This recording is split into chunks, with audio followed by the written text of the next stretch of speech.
Inshuti nyayo uyibonera mu byago.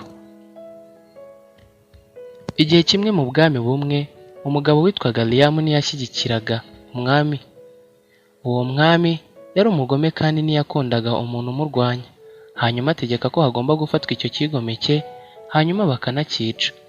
Liam ntabwo yahakanye, ahita avuga ati, nyiricyubahiro, ndemera ibihano byose uri bume, ariko ndakwinginze reka ngusabe ikintu kimwe mbere y'uko ngerwaho n'ibihano byawe wangeneye. Umwami ati, ngaho mbwira. Liam nawe ati, ndagusaba ko mbere y'uko mpfa ndashaka gusura iwanjye nkareba abana banjye n'umuryango wanjye bwa nyuma. Umwami arahakana cyane kandi yinangiye ati, oya, ubwo se niki cyanyemeza ko utari buncike cyangwa uri bugaruke? Umugabo umwe mu bari bari aho yegera imbere abwira umwami ati, niba mutamwizeye nimumfunge mu cyimbo cye, agende gusura umuryango we n'abana be, hanyuma natagaruka aba ari njye mwica. Umwami aratangara cyane.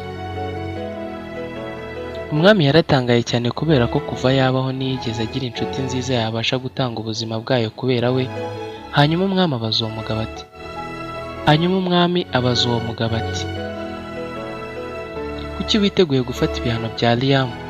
Umugabo arasubiza ati, nyiricyubahiro, Liam ni inshuti yanjye kandi ndanizera ko namara kubona umuryango we ari bugaruke.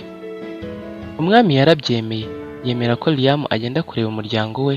Hanyuma Liam ahabwa igihe kingana n'amasaha 6 yo kuba agarutse ibwami.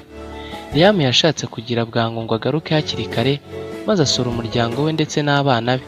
Asigarana igihe kingana n'isaha 2 zo gusubira ibwami kugira ngo aze guhabwa ibihano bye. Liam yakoze iyo bwabaga ngo agere ibwami hakiri kare, ariko mu nzira asubira ibwami ifarasi yagenderagaho yaratsikiye, biba ngombwa ko agendesha amaguru urugendo yari asigaje. Hanyuma ifarasi ayisigaho. Kubera ibyo bitunguye byamubayeho, byatumye amasaha yari bugerere ibwami aba menshi kubera ko yagiye n'amaguru.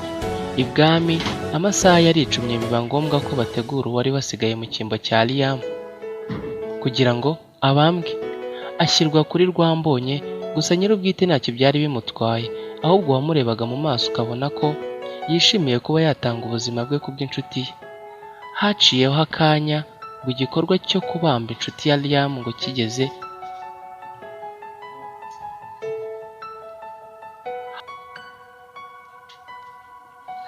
Liam aza yirukanka mpaka ibwami maze arasakuza cyane ati, mundekere inshuti yanjye nagarutse, ngaho nimuyiziture. Inshuti ya Liam irasubiza iti, wowe ugendere, njyewe ntacyo bintwaye kukwitangira. Liam yegera imbere y'inshuti ye arayongorera ati, inshuti yanjye, wakoze kubwo kumfasha, ngaho ihangane ugende kuko iki gihano ni njye cyandikiwe, si ngombwa yuko wamanirwa. Umwami arebye ubushuti bafitanye yiyemeza kubababarira bose ati, ubushuti bwanyu bunkoza ahantu, mwese rero mwemerewe kugenda.